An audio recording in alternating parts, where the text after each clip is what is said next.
not red. Same one. Karen said it happens for every meeting, they really know why. That one's black, see?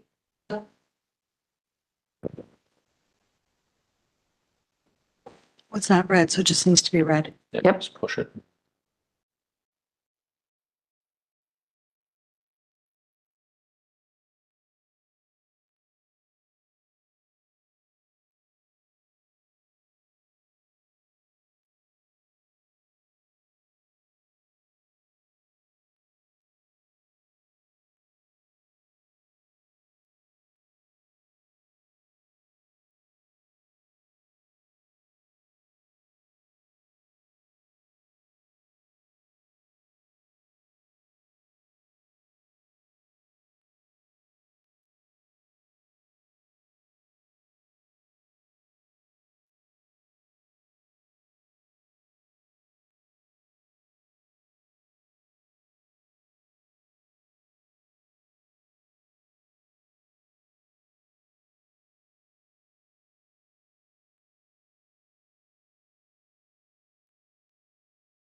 All right.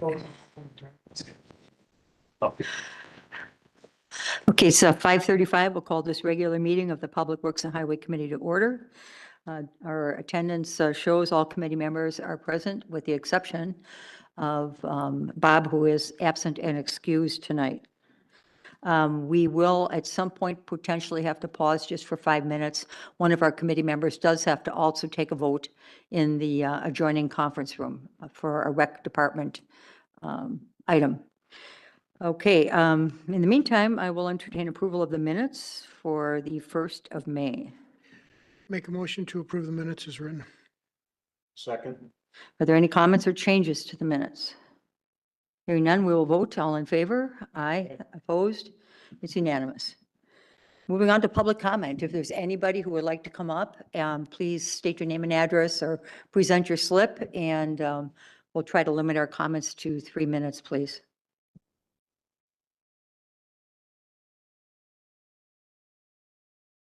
Okay, Melanie Smythe, N140W17938 Cedar Lane. I just have a comment from the RFP process for the public safety building.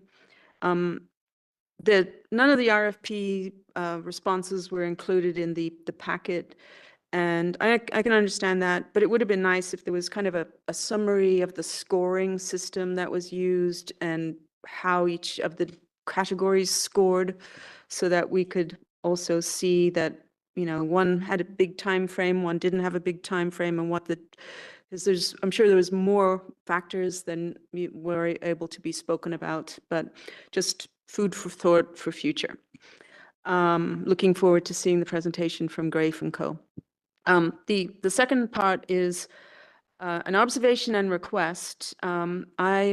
Living on Cedar Lane, I go up and down Maple a lot, and Holy Hill, Goldendale, those areas, and Fond du Lac. And I've noticed that there's been a lot more truck traffic on Maple that comes through the intersection on Holy Hill and Goldendale. It's supposed to turn down on Goldendale, but there's no truck sign at that intersection facing west to stop the trucks from, or at least direct them from continuing on east. There's also no truck sign on the north or facing north if you're turning south from Holy Hill onto Maple. There is a no truck sign going north on Maple from Holy Hill at that at that intersection there. And also there's no truck sign going north on Maple from Freistadt. And perhaps there are other intersections where these should be, but the condition of Maple between Fond du Lac and Freistadt is poor.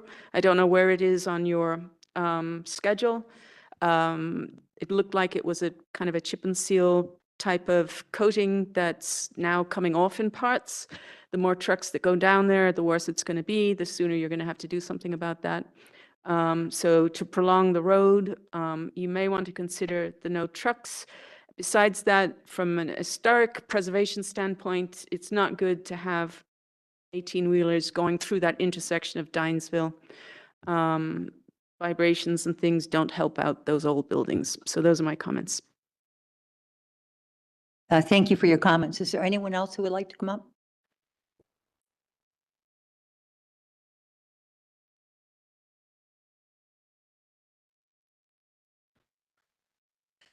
Hi, I am Jan Miller, W151N10297 Winsong Circle West. I have a couple of questions that I would like addressed this evening on your new business items. The first one is C. I went through the agenda very quickly, so maybe it is in there, but there are improvements, CIPP water crossings in Lake Park. I didn't notice a map, but maybe it's in there. It's always good to have a visual of what area of the village that's in. So I'd appreciate that, or an explanation. And then The developer, item number D, the developer's agreement with Green Bay Packaging.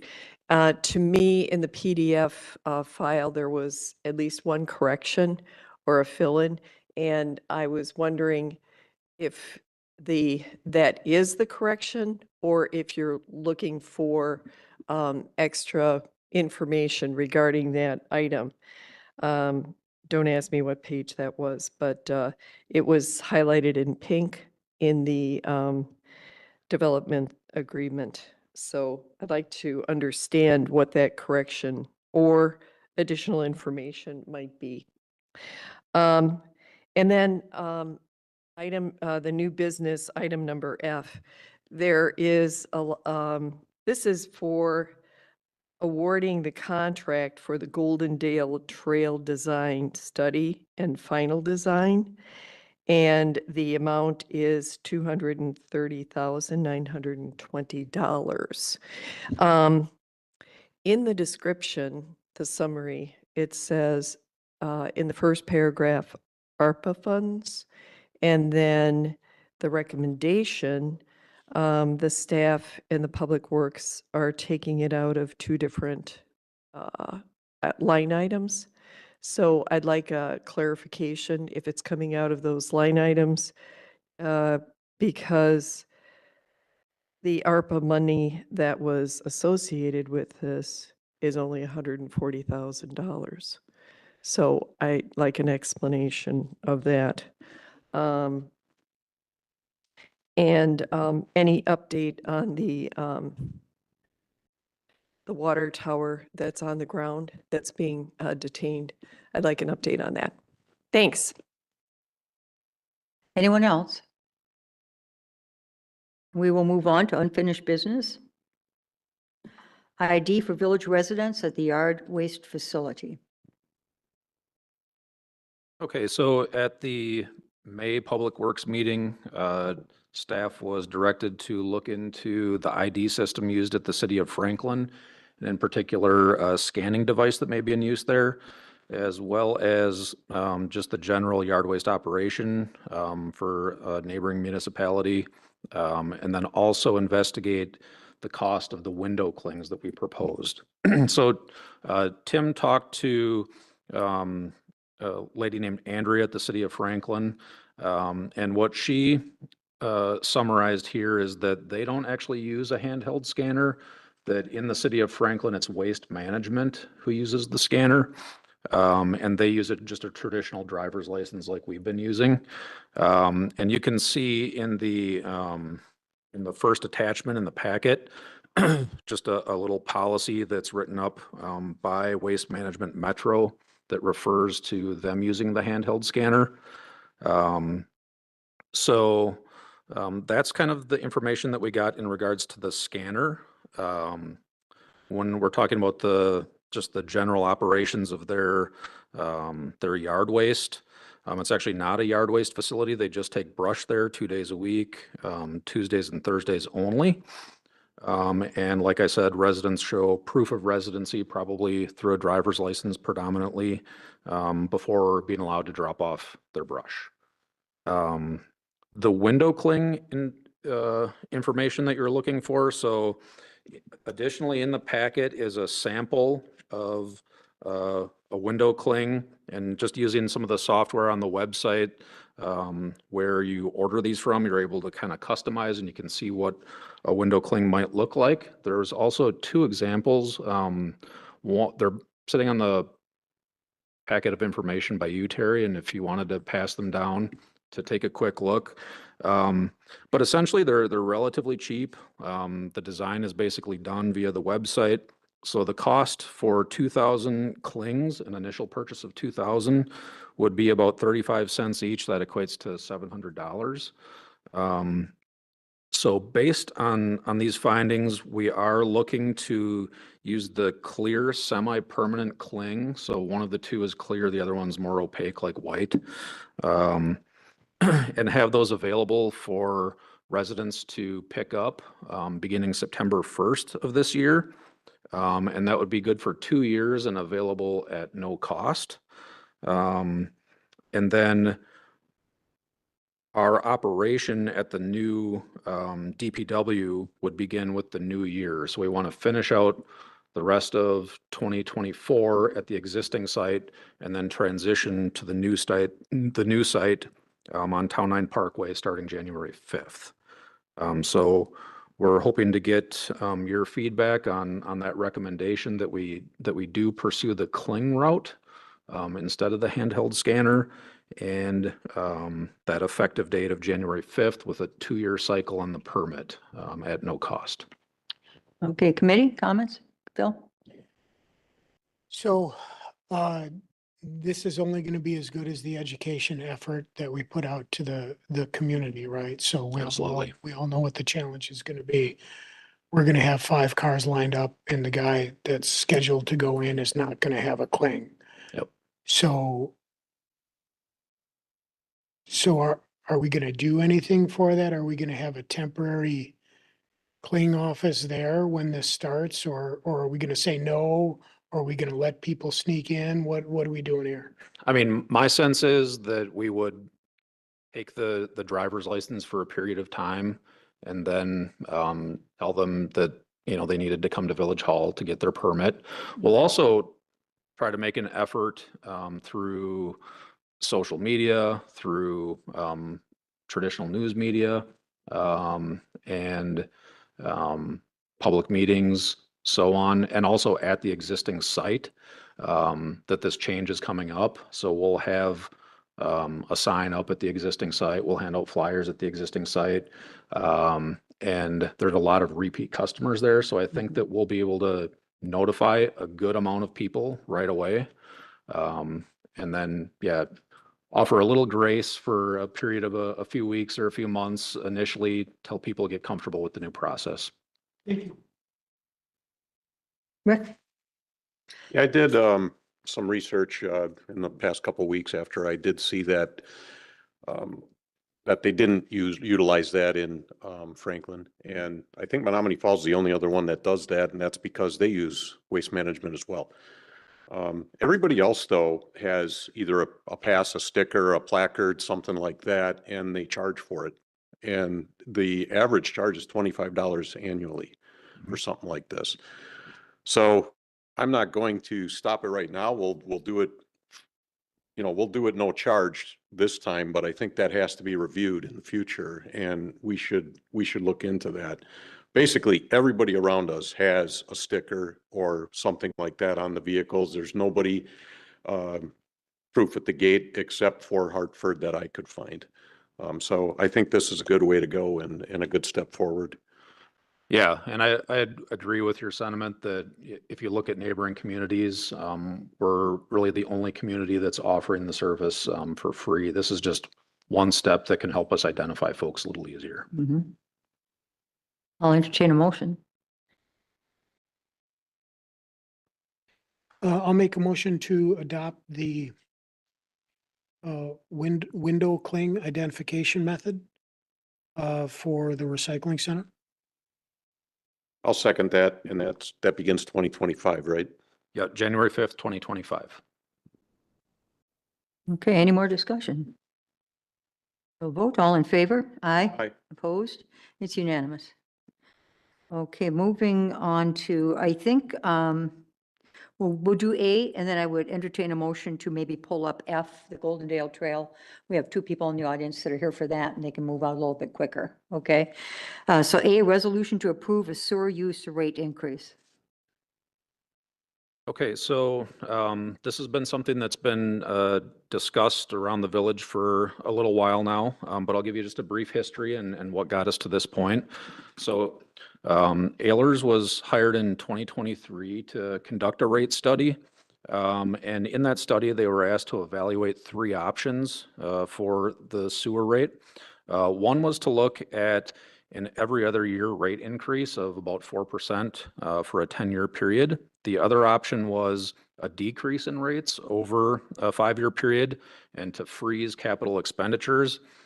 And then the third option they were asked to evaluate was no rate increase over a 5-year period, but continue with capital expenditures. So The Ehlers study is in the packet, and it's actually a hard copy handout in front of you as well. And what that showed is that really only option A, the first option, where there's a rate increase every other year at 4%, is a viable option. When you look at the other options, option B or 2, where the rates were decreasing over a 5-year period with no capital expenditures, cash flow goes negative in 2026 and stays negative, and the fund ends up negative in 2033. In addition, wouldn't advise no capital expenditures. That's an important part of maintaining the system. Option 3, which was essentially to do nothing, continue with the capital investments and operations as they are, but not increase the rates, results in immediate negative cash flow to the fund, and it becoming negative in 2030. So looking at those options, it's pretty clear that the only financially viable option was that option 1 or A. So the Ehlers report was taken on 2 different occasions to the Utility Advisory Committee to discuss, once to get feedback on the 3 different options and what those meant. And at that time, the Utility Advisory Committee focused in on option 1. And Ehlers came back just a couple months ago, or maybe about a month ago, to the Utility Advisory Committee and focused in on presenting option 1 based on the packet that is available today, and seeking for their recommendation for this committee, which the Utility Advisory Committee did unanimously. So that is how we got to today and have this resolution in front of you for a 4% increase in the sewer rates across the board. And when would that take effect, Matt? That would take effect with Q1 billing in 2025. Okay, and I see in the resolution, this would be the first rate increase since 2014. Yes, It's a long time. it's a long time. Committee? I'll Just move gonna say we- approval of moving forward with option 1 at the alternating rates over a 10-year period of 4%. 4% this year, right? Yeah, one point that the Utility Advisory Committee brought up is that they wanted to commit to the 4% for 2025 and then take a look at it every other year to check and make sure that 4% is on track. It's possible that some years, we wouldn't need that 4%, and it could be 3% or 1% or 0, and other years maybe a little more. But they wanted to stress that we do this initial one and then take a look at it in those off years. I'll restate the motion, just move approval of the rate increase of 4% this year and a review every 2 years. I'll second that. Comments? Yeah, to me, there's no other option. The other 2 had negative impacts on the entire infrastructure, and we can't go without maintaining it. Any other comments? No? Then we'll vote. All in favor? Aye. Opposed? It's unanimous. I'll entertain a motion to bring F up next, if we could, please. I'll make a motion to go out of order and to bring item F after item A, please. Second. We shall vote. All in favor? Aye. Opposed? None. Okay, moving on to F. All right, I'm going to get things started, but Kevin is going to come up here and talk about it a little bit too. He's been really the key player in Public Works in making the project go forward. So as he makes his way up here, there's just a couple points that I wanted to make. This effort is something that has been that's been talked about for a while and is included in a couple important plans in the village. The trail is part of the 2050 comprehensive plan, and it's also part of the 2024 bike plan. And Kevin is here now, so he can kind of get into some of the details of what this proposal is about. Yes, good evening. Phone is on. There you go. That looks right. Good evening. Like Matt said, that in for the 2050 comprehensive plan, that was the basis for the the trail alignment in addition to the 2024 trail plan that was approved. Um, Is there some concern? No, we, at some point, we'll have to pause so one of our committee members can vote on another meeting issue taking place, and we'll have to pause things. We're done. Oh, we're done. You just voted? Well, that was quick. Awesome. I Okay, wish all meetings could go like that. Okay, okay. So, sorry. all right, I'll continue on. Just in summary, there's two phases to this proposal of the scope of work that's in front of you tonight for consideration of approval. Phase one is the design study report from Goldendale Road west to what is the proposed High Point Pass. There is funding that's been identified for that, for design and for construction. That's been previously established. So that would include the final design and the construction costs ultimately. But what we're just looking at tonight is just the design for the phase one. And then the phase two is east of Goldendale Road, all the way to the Menominee River. And that crosses Maple, that's going to cross Freistadt, and it's going to go and cross Division. And that's the phase two for the design study report. And at some point, there's going to be a railroad crossing. So the trail plan that was approved shows multiple alignments.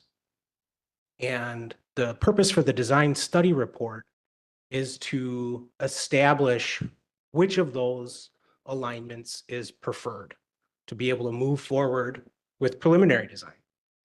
So that design study report will come back to this committee as well as Park and Recreation for consideration and discussion.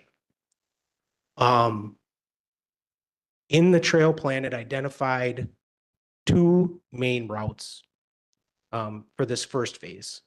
And when we did a field visit, there was consideration of a third option.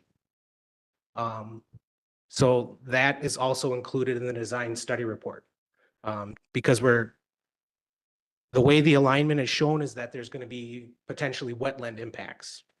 So that's where the third option was to try to minimize those wetland impacts. However, with doing that, then it would shift the trail potentially onto part of the road. So that's part of the design study report and evaluating, safety and cost and alignment and all those things. So staff had reached out to 4 different consultants with experience with trail design. And 2 of the consulting firms declined due to workloads. And then we received 2 proposals that were very competitive in price. So that's the scope of the work overall in general. I'm willing to answer any questions or address a question that was received previously from. Committee? So I'm a huge proponent of trails in Germantown. I want to get that out there before my next comment. The design for this trail alone is going to cost something like $153 per foot, if my math is correct. So it's 2.5 miles long, and the design is $230,000. And so if I do the math, is my math wrong? It seems to me that just, and I please forgive my word choice here.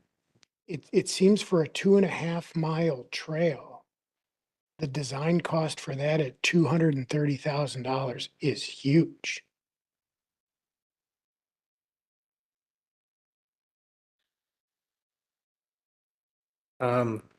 In the packet, I included an attachment of the proposed fees for the various tasks.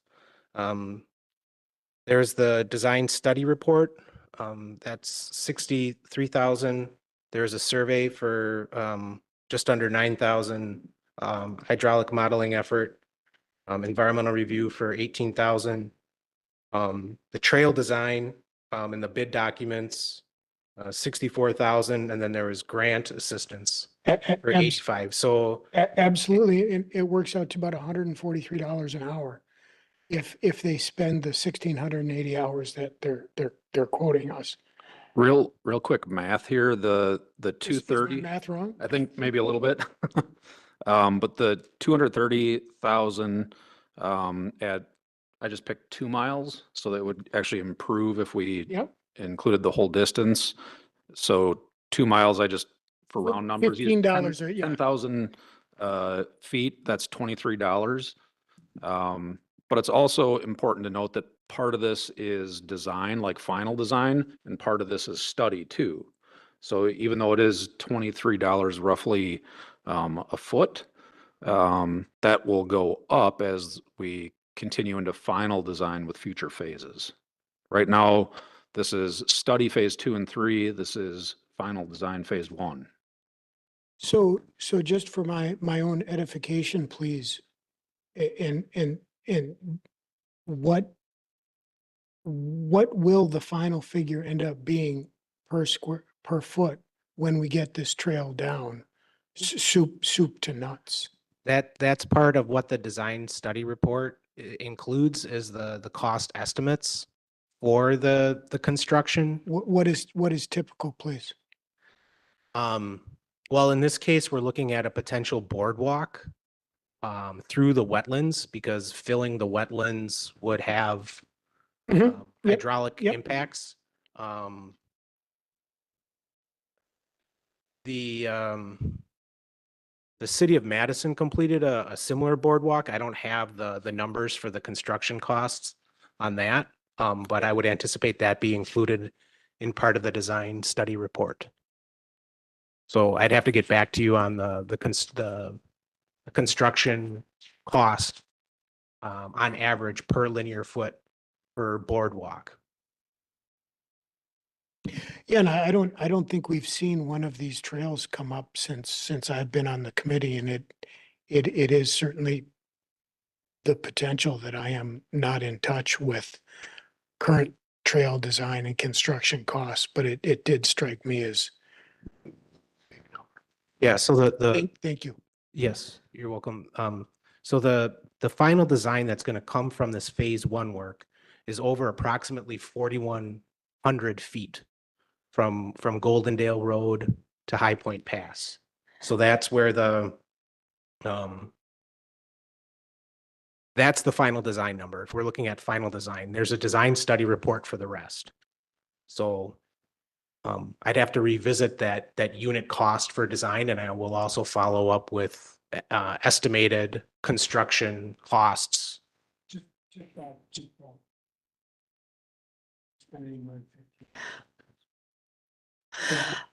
I think the fact that both the bids came in so close, I mean, this is what it costs to design and get a trail, you know, and it's not inexpensive to do it right.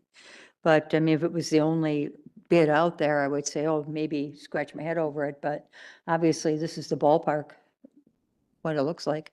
Rick? Yeah, we're just going to recommend approval tonight to the village board. This has to go to the full village board in order to be approved because of the cost. There's been a couple concerns that I've had with this, and there's a couple unknowns. First off, the road. We're not sure about the road and the crossing yet. And what happens if we don't get that crossing at the railroad tracks?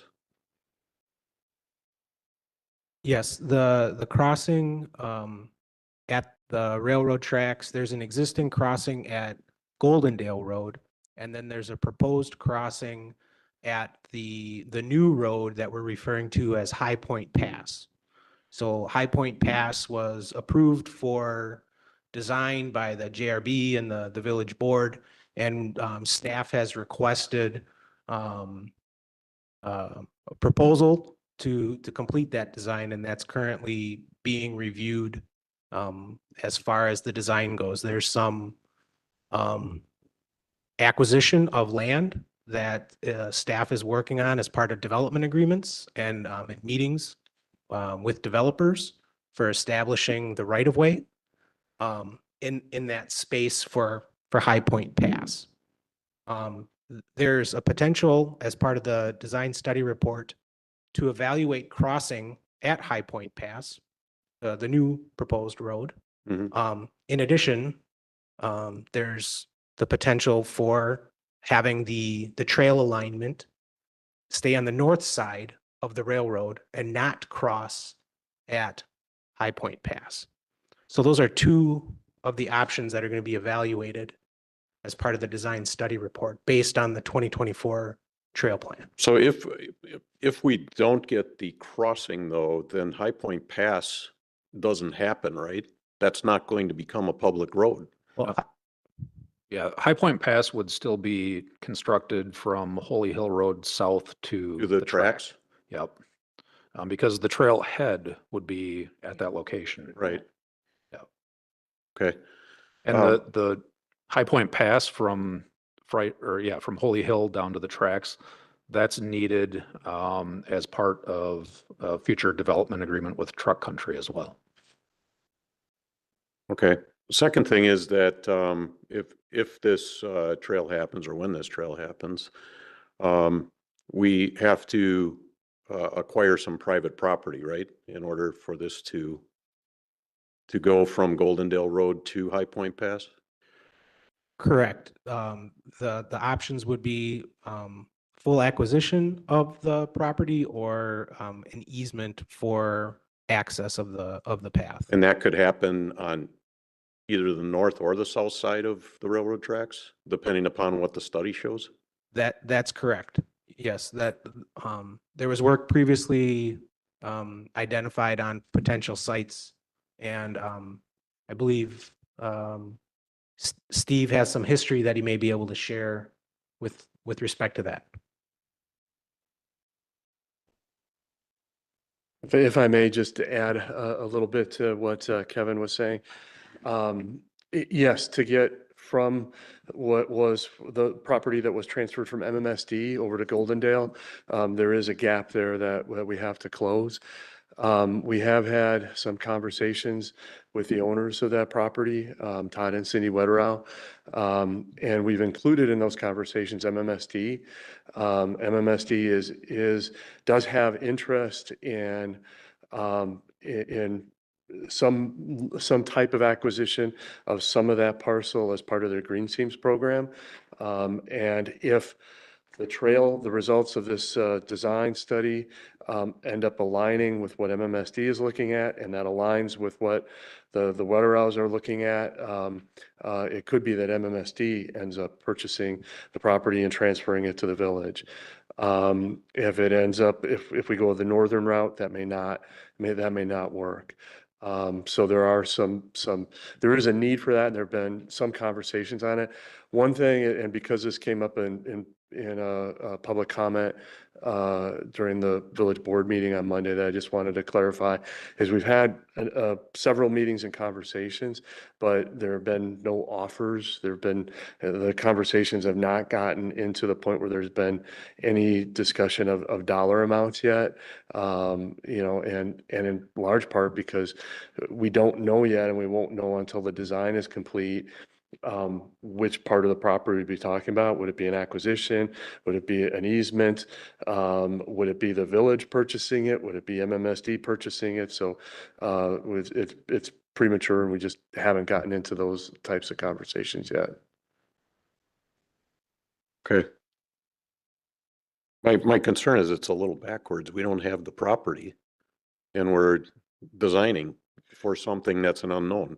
So Well- staff has met with Wetterhouse with Todd and Cindy, and they've expressed an interest in cooperating and evaluating the two different alignments through their parcel.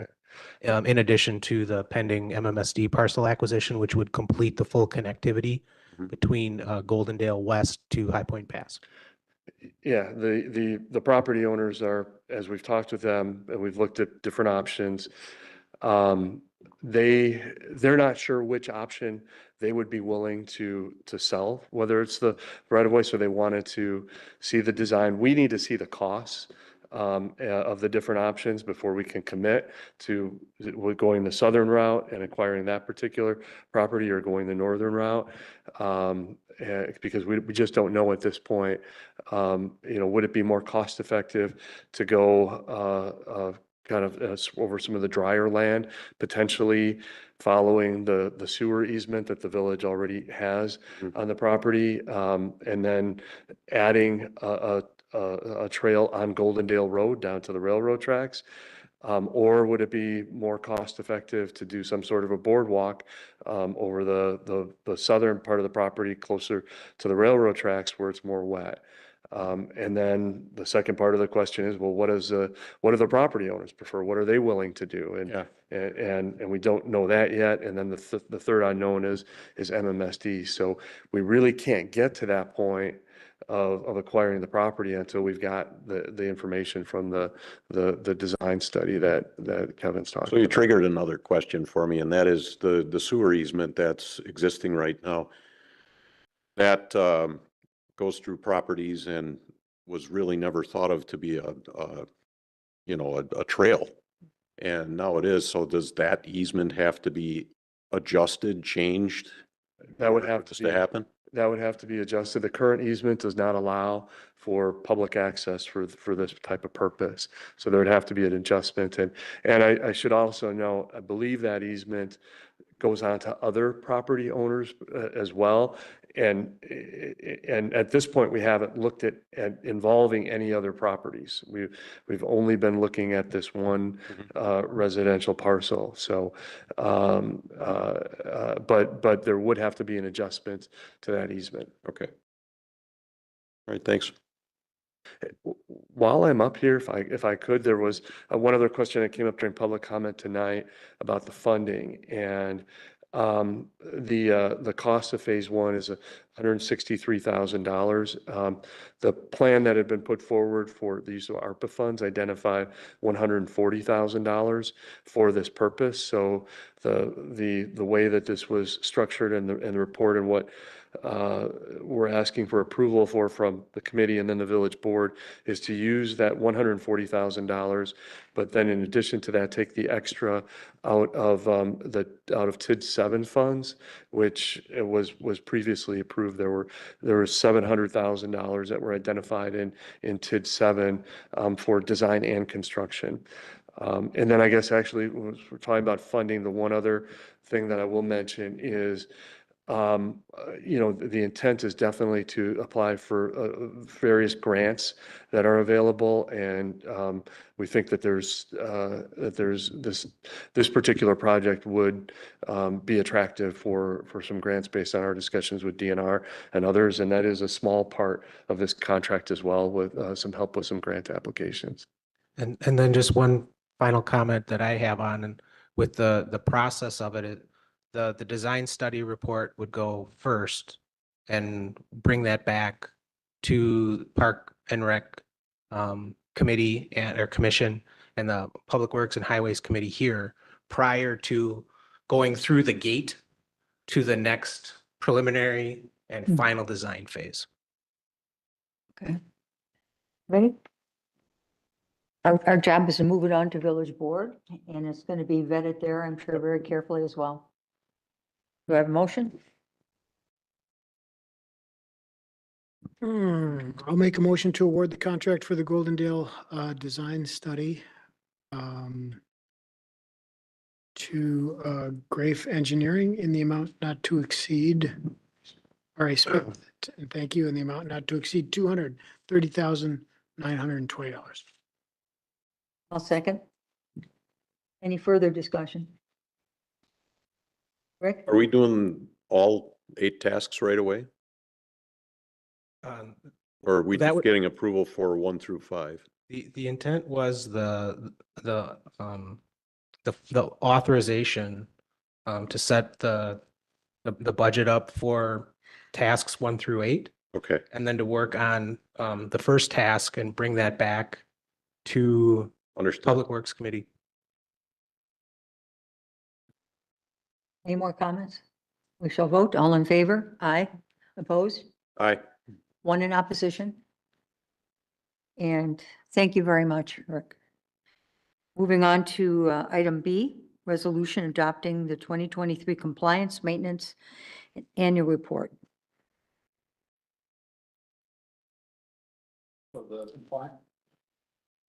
The compliance maintenance annual report is an annual report that the village is required to submit to the DNR as a result of our WIPD's permit. This is a report that's been done annually since 2006, and the process is that the report needs to be approved by this committee and then the village board by resolution before we send it to the DNR. The report itself is just a basic report on the operations and some of the finances related to the sewer utility, and it's included in this packet. Move approval of the, let me see. To forward to the village board the 2023 CMAR and adopt its results by resolution of the full village board. Second. Discussion? Use this all the time. Mhm. We will vote. All in favor? Aye. Opposed? It's unanimous. Acceptance of improvements, CIPP water crossings at Lake Park.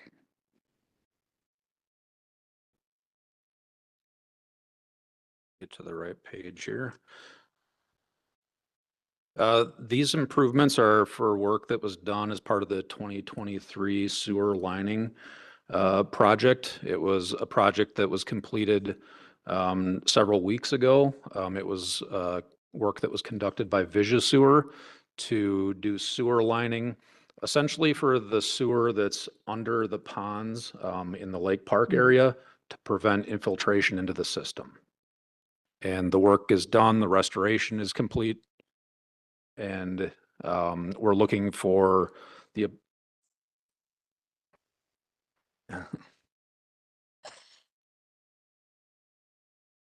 That's good. We are hosting a public meeting. And everybody's welcome. Go ahead. So with your acceptance, that would initiate the 1-year warranty period on the work by Vision Sewer for the sewer lining. Pretty straightforward. Committee? I'll make a motion to accept the improvements as installed by Visis Sewer on behalf of the village and begin the 1-year warranty period. Second. Discussion? The vote, all in favor? Aye. Opposed? It's unanimous. Approval of the development agreement with Green Bay Packaging. All right, the terms of this development agreement, they've been negotiated with village administration, village staff, the board in some cases, and Green Bay Packaging and their representatives. I wanted to just outline some of the broader terms of the agreement. And then we do have a representative from Green Bay Packaging here to answer any questions if you do have those. But this development is substantially private development. At one point, there was discussion of a frontage road going along the west side of the Green Bay Packaging property. That is not included in this development. They would have a private drive access to their facility. Green Bay Packaging, as part of this development agreement, agrees to cooperate with the Village of Richfield for utility easements and for land for a lift station. In addition, the main public improvement that comes with this development agreement is a reconfiguration of the intersection at 48th Street and Holy Hill Road. That's going to be reconfigured to bring forward, you'll kind of drive into the north, and that will extend maybe 100 feet, 150 feet or so to the north. And then there'll be a branch off to go to the gas station. And then the drive into Green Bay Packaging would just continue north towards their facility. So Green Bay Packaging would complete that construction and dedicate the public portion of it to the village. Access would be maintained to that gas station. The village is responsible for traffic signal improvements at the intersection of 48th Street and High Point Pass and Holy Hill Road. The TID project for High Point Pass is where the funding for the signals would come from. Committee? I'll make a motion to approve the development agreement with Green Bay Packaging. Second. Further discussion? I have one item that can address a question that came up earlier. Sure. The development agreement is substantially complete. There are a few little terms, like individual words and phrases that might be adjusted, but nothing that affects, how you could interpret the development agreement. This will move on to the village board with a final draft that will have all those adjustments eliminated. And you'll be approving at that time a final product. Thank you, Matt. Any questions, comments? All in favor? Aye. Aye. Opposed? It's unanimous. Moving on to E, award contract to complete the permit application for the 2025 through 2029 Department of Natural Resources, Wisconsin Pollution Discharge Elimination System, stormwater permit to Grafe of Milwaukee. So we are nearing the end of our 5-year permit period. Permit itself expires in March of next year, but the application for the permit is due September 1st of this year. And it's a pretty substantial effort to do this work. If you look at the proposals, and I'll get into that a little bit, but just to have a sense of what it means to complete one of these permits, the proposal that we're recommending estimated 68 hours of work. So it's my feeling that staff is able to take that on at this time, and that we need to go ahead and use consultants in order to help us with the process. So we did an RFP and got proposals from Grafe and Rupert and Milky. We did send it to a third organization, Southeastern Wisconsin Watersheds Trust, Sweetwater it's sometimes called. They're a nonprofit that does work for MS4 permits for municipalities, but they opted not to submit a proposal. So we were left with the 2 proposals from Grafe and Rupert and Milky. We have the Grafe proposal in the amount of $11,370 that we're hoping to get approval for today. Committee, you have a motion? I'll make a motion to award the contract to Grafe in the amount not to exceed $11,370 to complete the Village of Germantown permit application for 2025 to 2029 Department of DNR Wisconsin Pollution Discharge Elimination System to Grafe. Second. Said it better. Questions? Questions for Matt? Any discussion? No questions? All in favor? Aye. Opposed? It's unanimous. And I guess that takes us to your report, Matt, Director's report.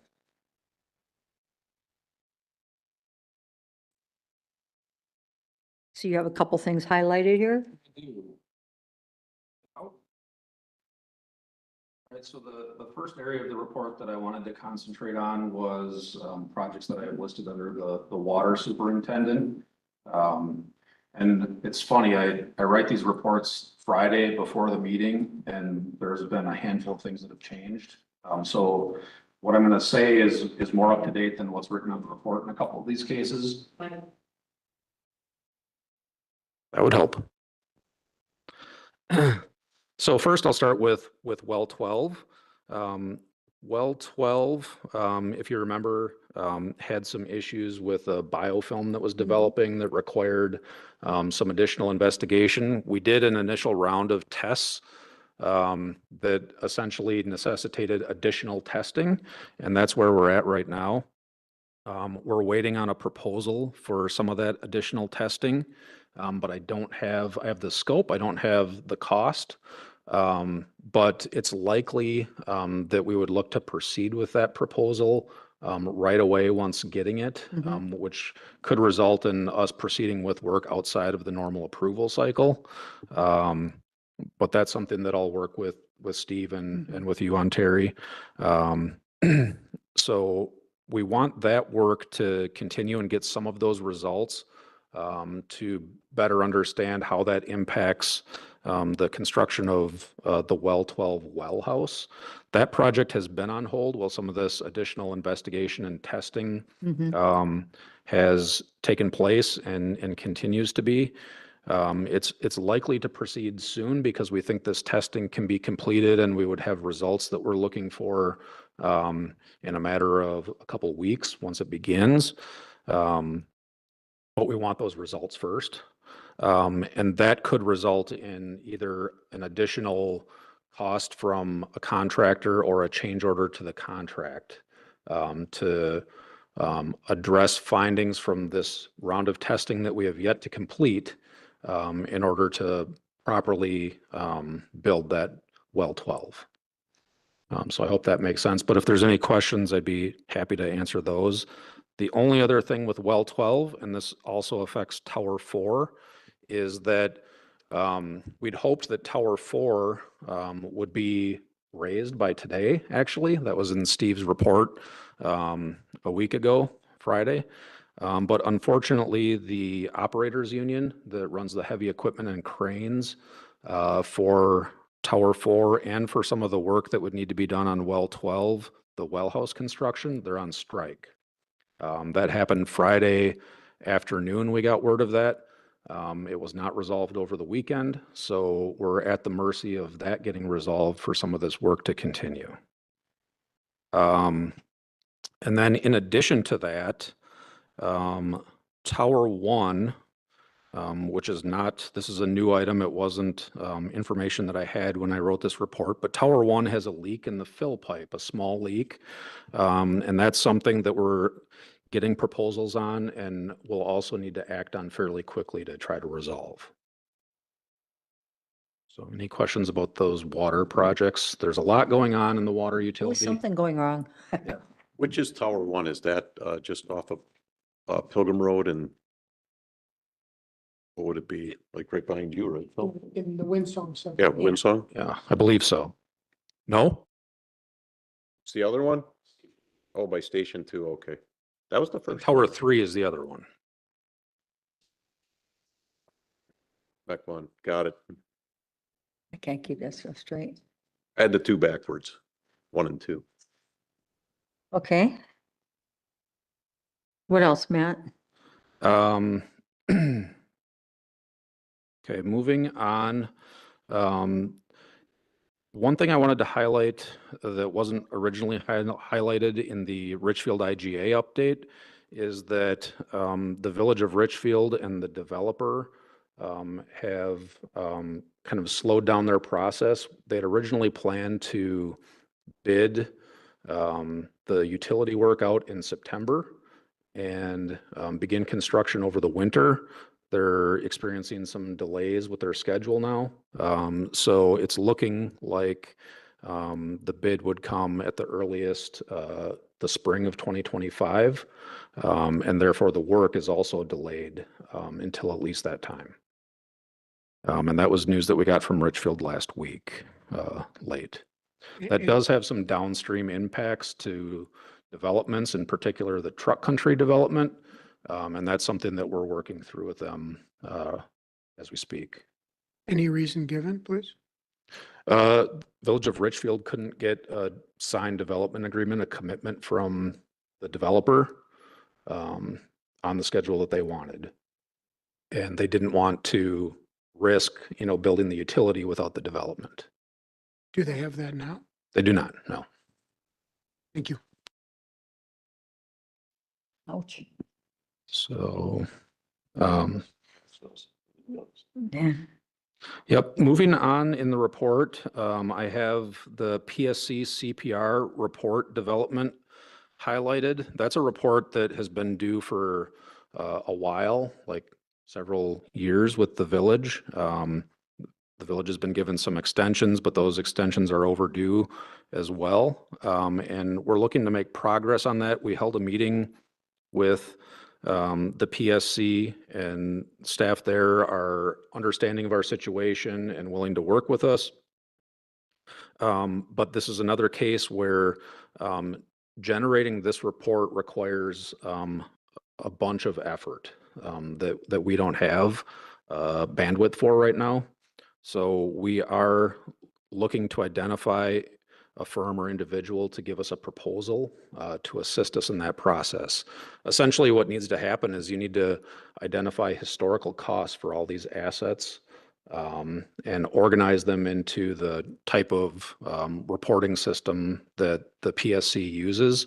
And that could be a very labor-intensive process, going back for documents that are from the 1960s or earlier.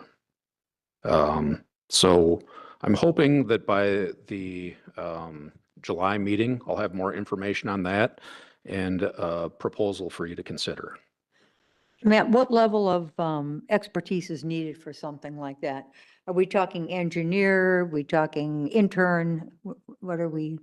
No, it's probably something that you'd want somebody familiar with the PSC and their workings. So somebody with experience in that field. I wouldn't say necessarily an engineer, but that's often the case. And the one firm and individual that we're hoping to get a proposal from is somebody that used to work for the PSC and is very familiar with these types of reports, and hopefully could give us some much needed guidance in the process. But it is overdue. And we'd like to make some substantial progress on that while we're in the good graces of the PSC still. Okay. Moving into just kind of general department updates, we have had some decent success with hiring folks, especially in the engineering division lately. We hired Sokrat Curry as an engineering tech, and he's been with us for several weeks now. We also have Rick Lamb, a summer intern, working with us. And both of those hires are looking very good, and they're getting acclimated to the village. We've also had several interviews for the civil engineer position, and since I wrote this, we do have a verbal acceptance of the civil engineer position. I'm hoping to get that signed letter back this week and get him through the pre-employment process. Provided that all works out, the engineering division would be fully staffed. So we're happy about progress there. And I think, I talked about the bandwidth of our department and our ability to take on some tasks. Hopefully over time, as these people get acclimated to the department and the village, and we go through some of these processes a couple times, it's things that we can take on. But just right now, with so much happening and staff being either new or very busy with other stuff going on, it's difficult. Last couple things in the report. I wanted to mention that bulk item pickup starts the week of 6/10, so that's next week. And we did start brush pickup this week. It's been a very wet couple of weeks, and the engineering staff in particular has been overwhelmed with a number of drainage complaints that we've been investigating. We do have a list and a system to track our progress on those investigations, but just based on the volume of them, some of them are time consuming to sort through and to do some field verification work. So we're addressing them as they come in, but we are working through the caseload methodically. When you say drainage complaints, is that our stormwater system that is the cause of that, or? A lot of it is. Oh, no, right? You got to go investigate. It's a handful of things, but it often involves, how well residential property is draining. And it could be a complaint about My house. Yeah. I heard about that. It could be, the drainage easement and it's wetter than it used to be, or it could be, just a host of different issues. So that's why when we get the complaints, it does take the time to do the research on the documents and the background and go out to the site, talk to the individual and then come to a determination. So we have been busy with that. And I did want to mention the water rate step 2 increase. That is something, like I said last time, that would come into play after we've completed work on the Goldendale Booster Station and Tower 4. I've done little bit of work into what the approval process looks like, and it'll start with the village communicating to the PSC that we've completed the work required in order to get the step 2 rates. With the delay in Tower 4, we're still looking at sometime later this fall. So it's still possible that this is Q1 2025 to go along with the sewer rates, but the timing is a little up in the air. It is going to be sometime in the next few quarters, but we'll see, we can say that for sure. So any questions about that? The complaint log highlights kind of what we were talking about. There have been a number of drainage complaints or street flooding drainage issues as a result of the wet weather. The log is a little lighter than previous months. We transitioned the type of log we were using and the type of data we were collecting. We also transitioned from Deb to Linda, who is joining us for our first meeting. Linda is 3 weeks on the job. 3 weeks on the job. What's So- with the snow and the mailboxes down? Yeah, the snow and mailbox, I think that, This is for May. yeah. Okay. It's just somebody that got around to making that call now. I can't explain that. Linda, you actually took that call, I think. She was told when she first reported it back when it first happened, that it was a snow incident, that our pump did not hit it. But she thought she'd go another round just to see if we've changed our mind regarding the policy about how we take care of them. The same person. Okay. Snow and the, Okay. I had a question on that watercolor. There was a few complaints about that. I also heard from a constituent that lived in Lake Park about the watercolor that was kind of yellowing Okay. and cleared up overnight, but it was yellow for a while. Is that the same type of calls you got?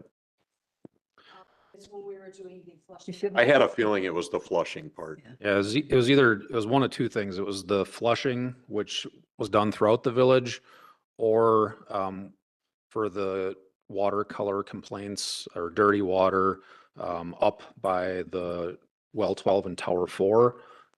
We did do some extensive pumping out of well 12 as part of the last round of tests, and the surge there could have caused some dirty water there temporarily. Okay. Good report. Thank you for that, Matt. I think with that, we can look at dates for next month and what works for everybody. No, not, I think, maybe the following week. And Wednesdays are still better for everyone? Is that, yeah? So can we do the 10th? Yes. You said not the 3rd, right? Nobody can come on the 3rd? What about you, Rick? I can be here on the 3rd. I don't know about staff. That's, Oh, yeah, you might have vacations or something, the 3rd of I July? would say I'd prefer the 10th. Yeah, I might miss the 10th, but somebody else can take over for me. I could see. I have a conflict at 5 o'clock. But anyway, we could put it down for the 10th at 5:30 in this room. And I think with that, unless there's any other announcements from the committee, we will adjourn at 6:38 PM. Thank you, everyone.